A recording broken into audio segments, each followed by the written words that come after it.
안녕하세요. 초록색깔피입니다. 오늘은 법정스님의 오두막 편지 읽어드리겠습니다. 오늘도 행복한 하루 보내세요. 오두막 편지. 마른 나무단처럼 가벼웠던 몸.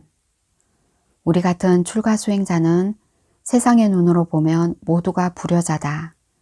나 길러준 은혜를 등지고 뛰쳐나와 출세간의 길을 가고 있기 때문이다. 그해 겨울 쌀락눈이 내리던 어느 날 나는 집을 나와 북쪽으로 길을 떠났다. 골목길을 빠져나오기 전에 마지막으로 뒤돌아본 집에는 어머니가 홀로 계셨다. 중이 되러 절로 들어간다는 말은 차마 할 수 없어 시골에 있는 친구 집에 다녀온다고 했다. 나는 할머니의 지극한 사랑을 받으면서 자랐다. 어머니의 품속에서 보다도 비쩍 마른 할머니의 품속에서 혈연의 정을 익혔을 것 같다. 그렇기 때문에 내 입산 출가의 소식을 전해 듣고 어머니보다 할머니가 더욱 가슴 아파했을 것이다.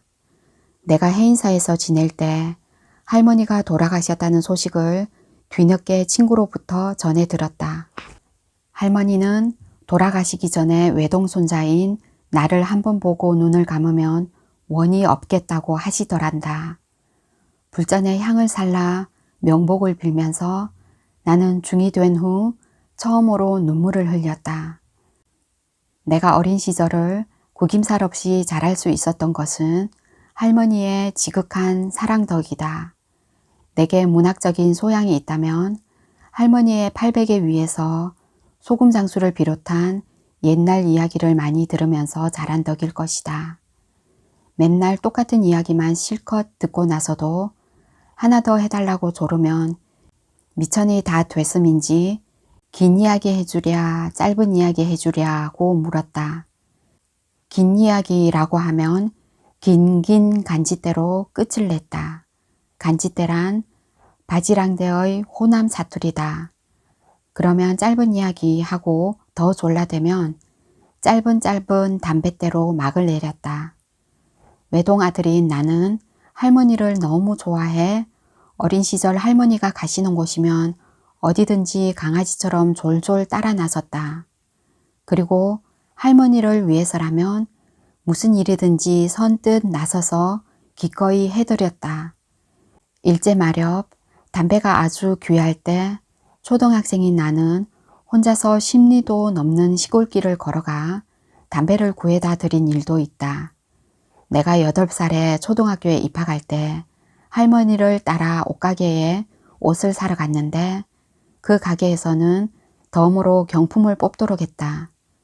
내 생애에서 처음으로 뽑은 경품은 원고지 한 묶음이었다. 운이 좋으면 사발시계도 탈 수 있었는데 한 묶음의 종이를 들고 아쉬워했었다. 지금 돌이켜보면 원고지 칸을 메꾸는 일에 일찍이 인연이 있었던 모양이다. 할머니의 성은 김해 김씨이고 이름은 금옥, 고향은 부산 초량. 그래서 그런지 부산에 처음 가서 초량을 지날 때 그곳이 아주 정답게 여겨졌다. 지금 내 기억의 창고에 들어있는 어머니에 대한 소재는 할머니에 비하면 너무 빈약하다. 어머니에 대해서는 나를 낳아 길러주신 우리 어머니보다 내가 그리는 어머니의 상, 즉 모성이 수호천사처럼 늘 나를 받쳐주고 있다. 한 사람의 어진 어머니는 100사람의 교사에 견줄만 하다는데 지당한 말씀이다. 한 인간이 형성되기까지는 그 그늘에 어머니의 사랑과 희생이 따라야 한다. 레오 브스카글리아는 자기 어머니에 대해서 이런 말을 한다. 그의 아버지가 사업에 실패하여 이제는 어쩔 도리 없이 식구들은 거지가 될 형편이었다. 그런데 그날 저녁 잔칫날처럼 푸짐하게 차려놓은 식탁을 보고 식구들은 깜짝 놀란다. 아버지는 어머니에게 도대체 이게 무슨 짓이오? 당신 정신 나갔소? 하고 화를 낸다. 그때 어머니는 우리에게 즐거움이 필요한 때는 내일이 아니라 바로 지금이에요. 지금이야말로 우리에게 행복이 필요한 때예요. 잠자코 잡숫기나 하세요 라고 말한다. 고등교육을 받은 일이 없지만 참으로 슬기롭고 어진 어머니다. 오늘날 우리 사회가 경제적인 어려움으로 나라하니 온통 초상집 같은데 이와 같은 어머니들의 지혜와 마음씀이 크게 작용한다면 이 위기를 능히 이겨낼 수 있을 것이다. 어머니의 만류를 뿌리치고 미국에서 파리로 건너간 아들은 빈털터리가 되어 몇 길을 굶은 끝에 하는 수 없이 어머니에게 급한 전보를 진다. 굶어 죽어가요, 아들. 어머니로부터 즉시 회신이 도착한다. 굶어라, 엄마. 이 회신을 받아본 순간 아들은 정신이 번쩍 든다. 지금까지 어려운 일에 부딪힐 때마다 어머니에게 의존해 오던 나약한 그 끈앞풀이 한순간에 끊어진 것이다. 그는 마침내 혼자서 일어서지 않으면 안 되었다. 뒷날 어머니는 그때 일을 두고 아들에게 이런 말을 들려준다. 굶어 죽어간다는 이 전보를 받고 정말 견디기 어려웠단다. 하지만 그때 그렇게 하지 않으면 네가 네 자신으로서 성장하지 못할 것 같았다. 나는 절에 들어와 살면서 2번 어머니를 뵈러 갔었다. 내가 집을 떠나 산으로 들어온 후 어머니는 사촌 동생이 모셨다. 무슨 인연인지 이 동생은 어려서부터 자기 어머니보다 우리 어머니를 더 따랐다. 모교인 대학에 강연이 있어 내려간 김에 어머니를 찾았다. 대학에 재직 중인 내 친구의 부인이 새로 이사간 집으로 나를 데리고 갔었다. 불쑥 나타난 아들을 보고 어머니는 무척 반가워하셨다. 점심을 먹고 떠나오는데 골목 밖까지 따라 나오면서 내 손에 꼬깃꼬깃 접은 돈을 쥐어주었다. 제멋대로 자란 아들이지만 용돈을 주고 싶은 모정에서였으리라. 나는 그 돈을 함부로 쓸 수가 없어 오랫동안 간직하다가 절에 불사에 어머니의 이름으로 시주를 했다. 2번째는 어머니가 많이 편찮으시다는 소식을 듣고 서울로 가는 길에 대전에 들러 만나 뵈었다. 동생이 직장을 대전으로 옮겼기 때문이다. 그때는 어머니도 많이 쇠약해 있었다. 나를 보시더니 전에 없이 눈물을 지으셨다. 이때가 이승에서 모자간의 마지막 상봉이었다.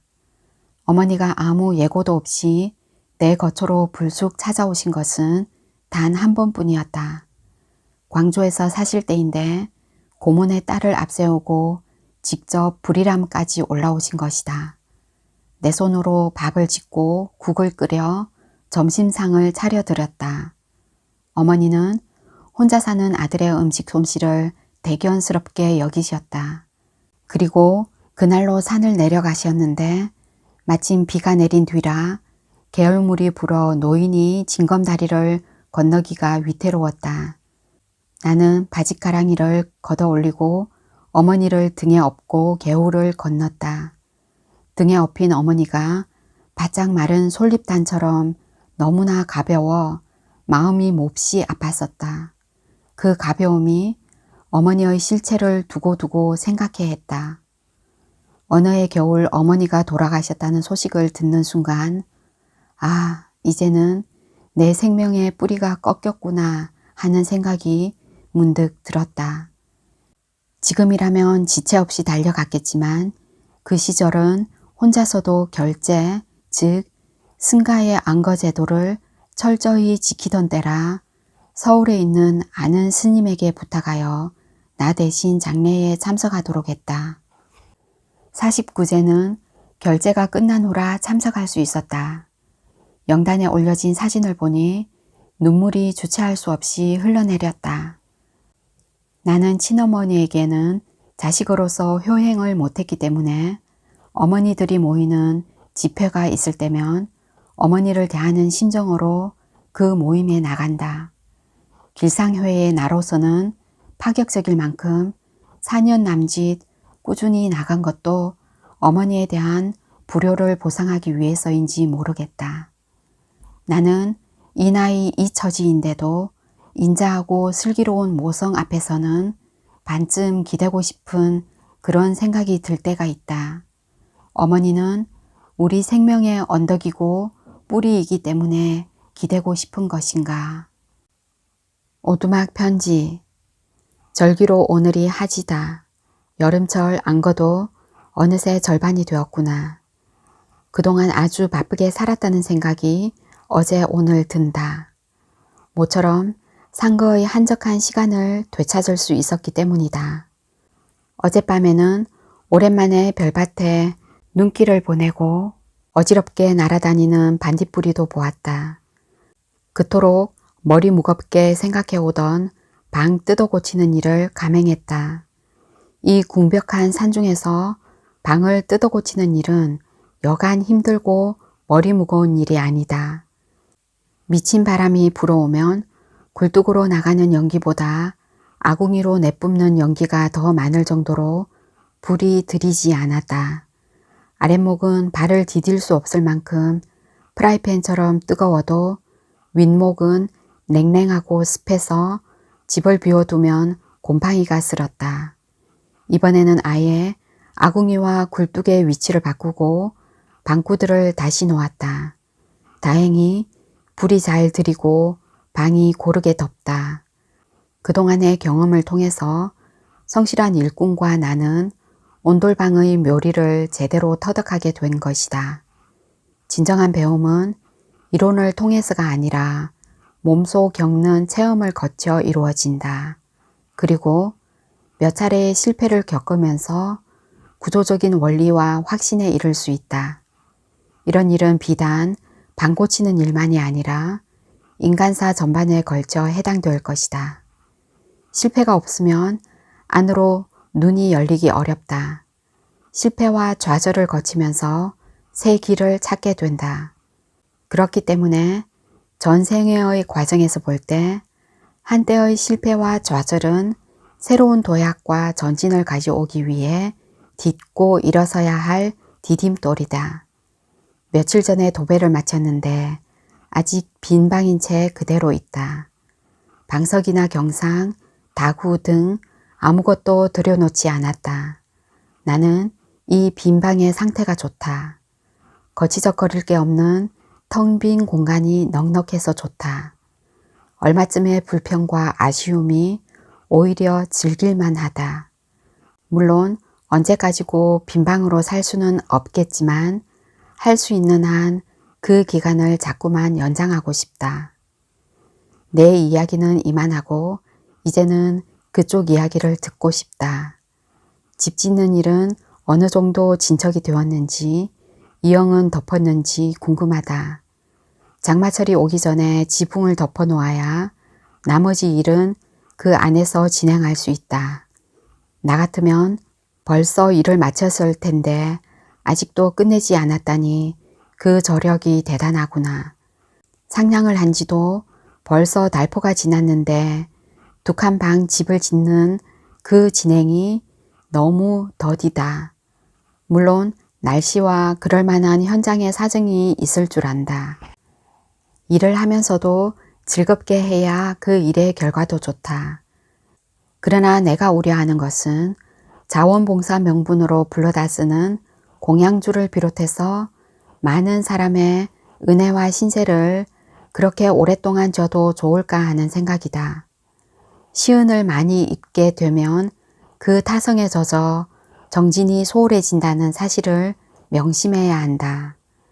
방 두 칸 지으면서 얼마나 많은 인력과 재력과 시간과 시은을 들이고 있는지 되돌아볼 일이다.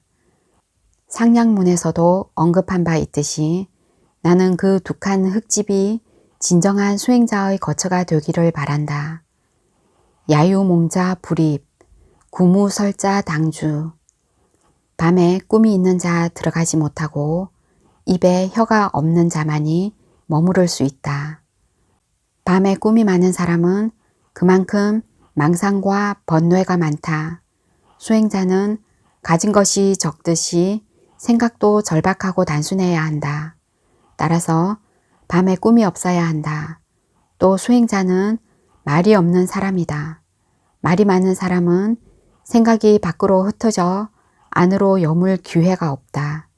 침묵의 미덕이 몸에 배야 한다.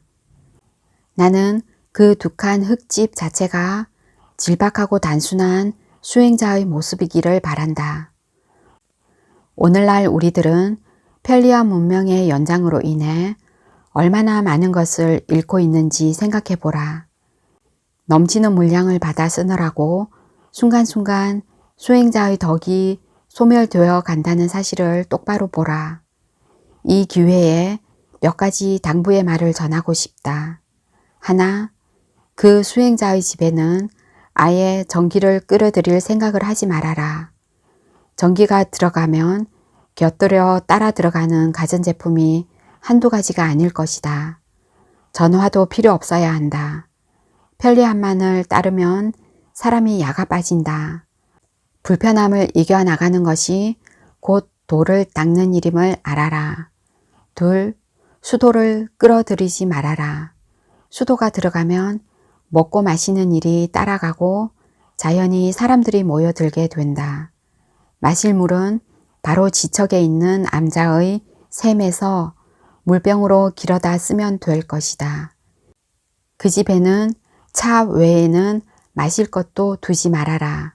차잔은 3개를 넘지 않아야 한다.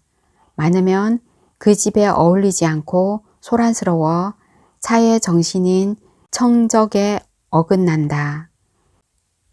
셋, 그 수행자의 거처를 서전이라고 이름 지은 것은 위치가 암자의 서쪽에 있다는 뜻도 되지만 부처님과 조사들의 청정한 생활 규범인 설의 가풍을 상징한 것이다.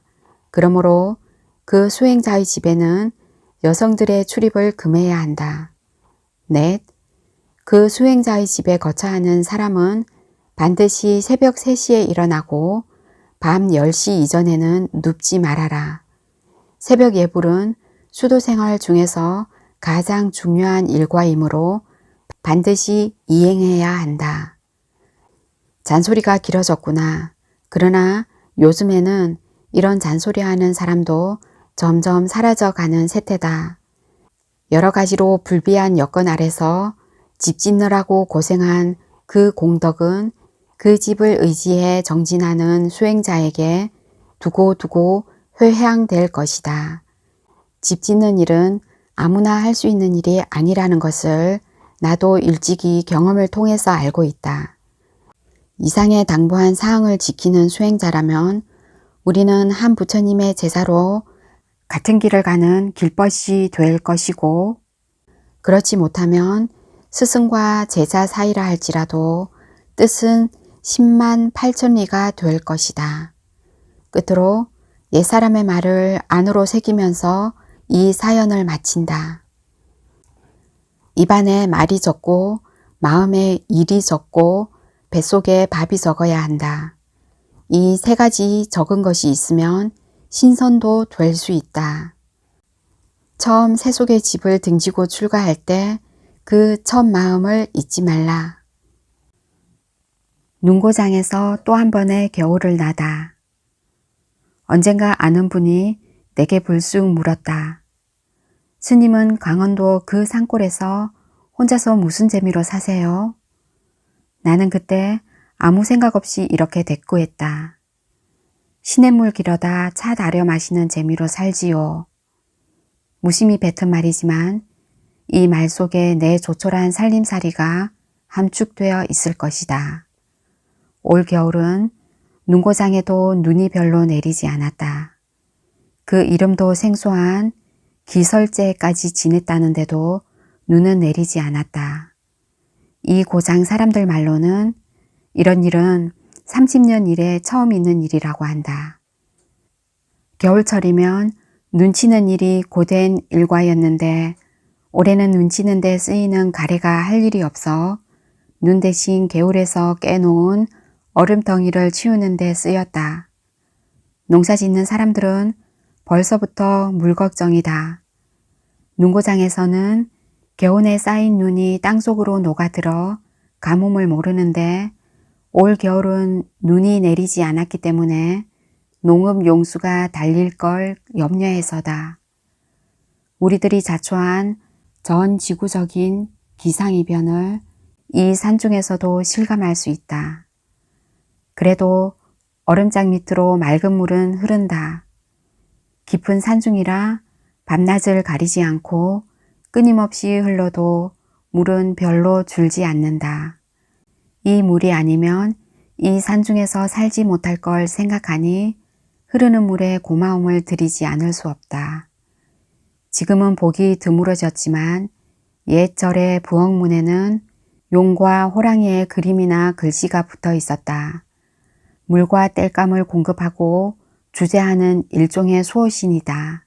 흘러가는 물이지만 물을 함부로 쓰면 용이 화를 내고 산골의 지천으로 널려있는 땔감이라도 헤프게 쓰면 호랑이가 노한다고 믿었다.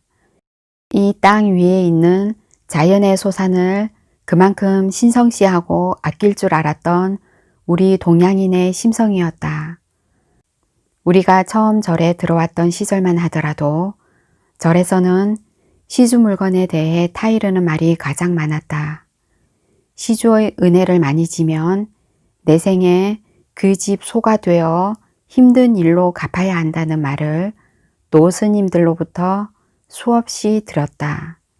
지금 돌이켜보면 그저 겁주려고 한 말이 아니라 그 안에는 털끝만큼도 어김이 없는 무서운 인과의 도리가 들어있다. 새로 세운 절에서 기회 있을 때마다 가난한 절을 내세우는 것도 될 수 있는 한 시은, 즉 시주의 은혜를 적게 지고 살자는 뜻에서다.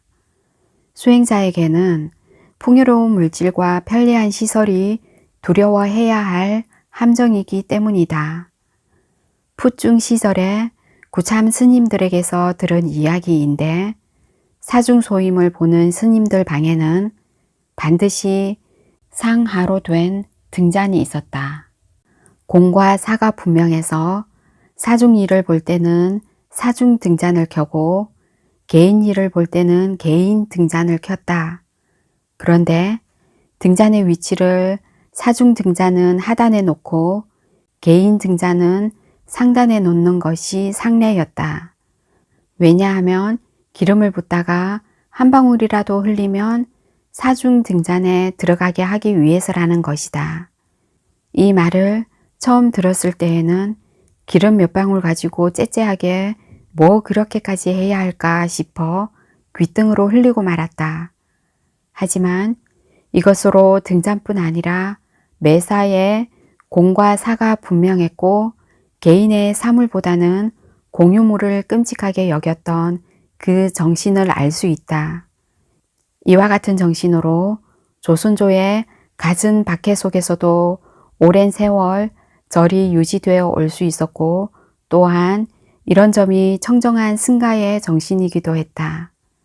청정한 승가 정신이 결여된 사람들이 운영하는 절은 절 살림이 제대로 될 리가 없다. 누구누구라고 그 이름을 들출 것도 없이 절 재산을 개인의 재산처럼 부당하게 소비하고 탕진한 사람들의 말로는 하나같이 비참하다. 인과의 도리가 어김없음을 시은이 얼마나 무서운 것인가를 우리 눈앞에 보여주고 있다. 40여 년 전 해인사 학인 시설에 내가 몸소 겪은 일이다. 그 무렵에는 산중 절 어디를 막론하고 전기가 들어오기 전이라 큰 방 작은 방 할 것 없이 기름 등잔을 켰다. 해가 기울기 전에 램프의 등피를 닦고 석유를 채우는 것이 해질녘 일과의 하나였다. 설 무렵에는 일과를 한 사흘 쉬기 때문에 낮에는 대개 산에 오르고 밤에는 네대씩 뒷방에 모여 윷놀이나 성불도 놀이를 하면서 왁자지껄했다. 내가 거처하는 방에서도 학인들이 와서 윷놀이를 하고 놀았다. 그때 해인사는 청담 스님이 주지인데 종단 일을 겸임하고 있어 현장에 없는 이름뿐인 부재 주지이고 실질적인 절 운영은 총무인 문성 스님이 맡아 했었다. 문성 스님은 성실한 구참 스님으로 그때 고성 옥천사 주지로 있었는데 청담 스님의 간청으로 해인사에 와 계셨다. 어느 날 아침 공양 끝에 나보고 할 말이 있으니 자기 방에 좀 와달라고 했다. 무슨 일인가 싶어 총무 스님 방으로 갔더니 그만 소임을 내놓고 가겠다고 했다. 그러면서 이런 말을 했다. 스님까지 그럴 줄은 몰랐소. 시주가 이 산중에 기름을 올려 보낼 때는 그 등불 아래서 부지런히 정진해서 중생을 교화해 달라는 간절한 소원에서일 것이요. 그런데 그 시주의 등불 아래서 유판을 버리다니 말이 됩니까? 나는 그때 이 말을 듣고 정신이 번쩍 들었다. 즉석에서 그 스님 앞에 참여를 드렸다. 40여 년이 지난 지금까지도 그때 일이 어제 일처럼 생생하게 기억되고 있다. 나처럼 잘 잊어버리는 사람이 그때 그 스님 이름과 얼굴 모습을 고스란히 간직하고 있는 것도 그날 들은 시은에 대한 경책의 말씀이 내 안에 깊이 새겨져 있기 때문일 것이다. 시은을 두려워할 줄 알아야 한다. 시주는 그가 베푸는 시물로 인해 복을 짓게 되지만 그걸 받아 쓰는 쪽에서는 그만큼 시은의 무게를 져야 한다. 세상의 공것은 어디에도 없다. 모두가 스스로 뿌려 스스로 거둘 뿐이다. 누구와 함께 자리를 같이 하랴. 굴뚝에서 나오는 연기가 낮게 깔리는 걸 보고 점심 공양 끝에 서둘러 비설거지를 했다.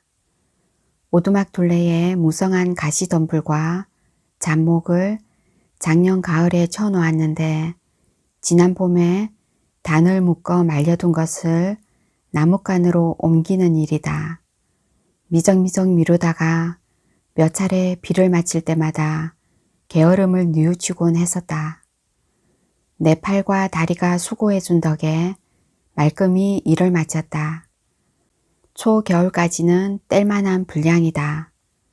땀에 전 옷을 개울가에 나가 빨아서 널고 물 데워서 목욕도 했다.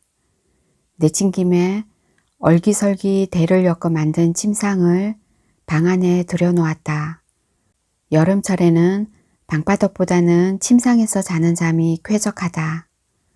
침상은 폭 70cm, 길이 180cm, 높이 30cm로 내 한 몸을 겨우 받아들일 만한 크기다. 뒤척일 때마다 침상 다리가 흔들거리는 것이 마치 요람처럼 느껴서 기분이 좋다. 일을 마쳤으니 한숨 쉬기로 했다. 내가 살 만큼 살다가 숨이 멎어 굳어지면 이 침상째로 옮겨다가 화장을 하면 좋겠다는 생각을 했다. 물론 아무도 없는 데서 제발 조용히 벗어버린 껍데기를 지체 없이 없애주었으면 좋겠다. 잠결에 쏴 하고 앞산에 비 몰아오는 소리를 듣고 일어났다. 이제는 나뭇간에다 뗄나무도 들이고 빨랫줄에서 옷도 거두어 드렸으니 비를 뿌리려거든 비를 뿌리소서. 한동안 가물어 채소밭에 물을 길어다 뿌려주곤 했는데 비가 내리니 채소들이 좋아하며 생기를 되찾겠다. 자연은 순리대로 움직인다. 사람들이 분수에 넘치는 짓만 하지 않으면 그 순리를 거스르지만 않는다면 사람이 살아가는데 소용되는 모든 것을 대준다. 이런 자연에 감사할 줄 알아야 한다. 한 선비가 깊은 산속 골짜기에 사는데 임금이 불러 소원이 무엇이냐고 그에게 물었다. 그는 이렇게 대답했다. 내가 바라는 것은 무성한 소나무와 맑은 샘이 산중에서 사라지지 않는 것입니다. 무성한 소나무와 맑은 샘이 솟아나는 동안 그의 산중 생활은 조금도 모자람이 없다는 말이다. 전에 듣기만 해도 가슴이 서늘해진다. 그 선비의 삶 자체가 청청한 소나무와 맑은 샘처럼 여겨진다. 강과 산과 바람과 달은 따로 주인이 있는 것이 아니다. 세속적인 욕심을 떠난 맑고 한가로운 사람이면 누구나 그 주인이 될 수 있다. 사물을 볼 수 있는 눈이 있고 받아들일 수 있는 가슴이 열린 사람이라면 어디서나 강산과 풍월의 주인 노릇을 할 수 있다. 내가 가끔 들르는 한 스님의 방에는 텅 빈 벽에 여수동좌라는 편액이 걸려 있다. 까만 바탕에 흰 글씨로 음각된 이 편액이 그 방에 들어설 때마다 말없이 반겨주는 듯하다. 누구와 함께 자리를 같이 하랴. 그 방 주인의 맑은 인품을 대변해 주는 것 같아 나는 나무판에 새긴 이 편액을 대할 때마다 미소를 머금게 된다.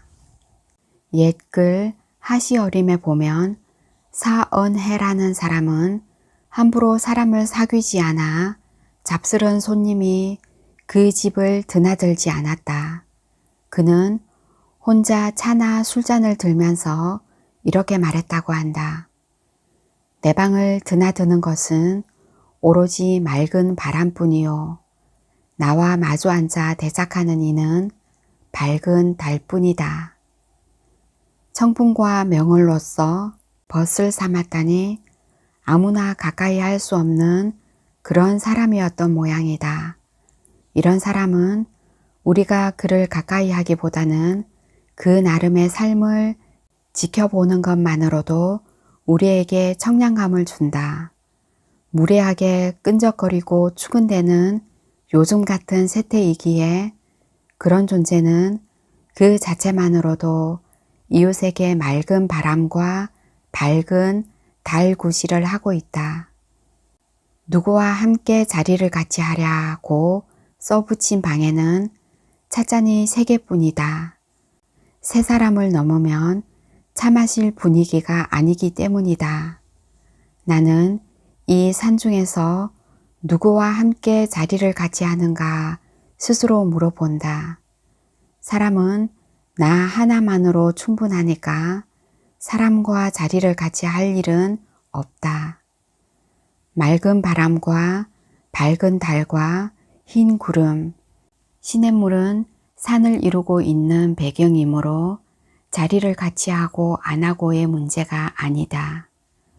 눈으로 보고 귀로 듣고 살갗으로 느끼고 가슴으로 받아들이면 된다. 처마 끝 모서리에 박새가 3군데나 집을 지었다.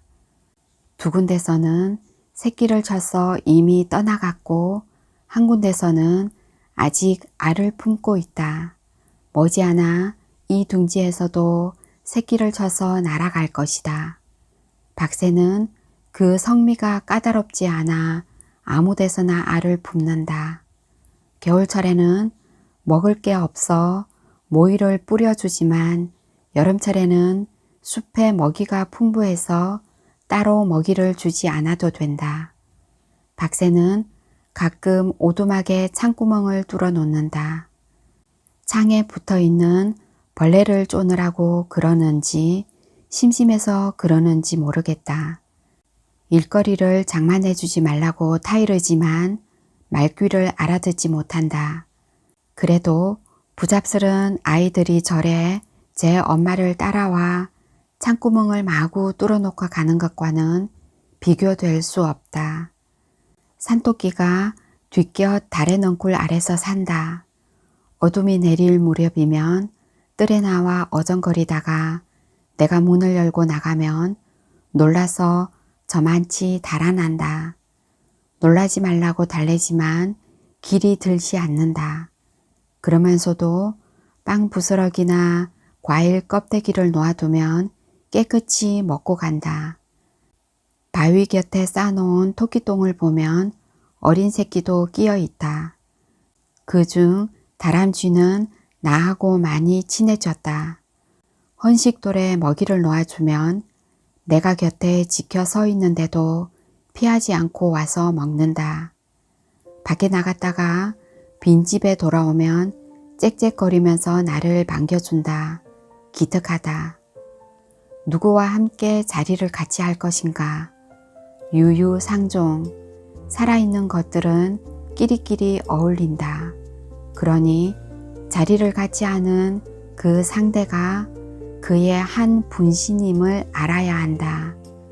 당신은 누구와 함께 자리를 같이 하는가?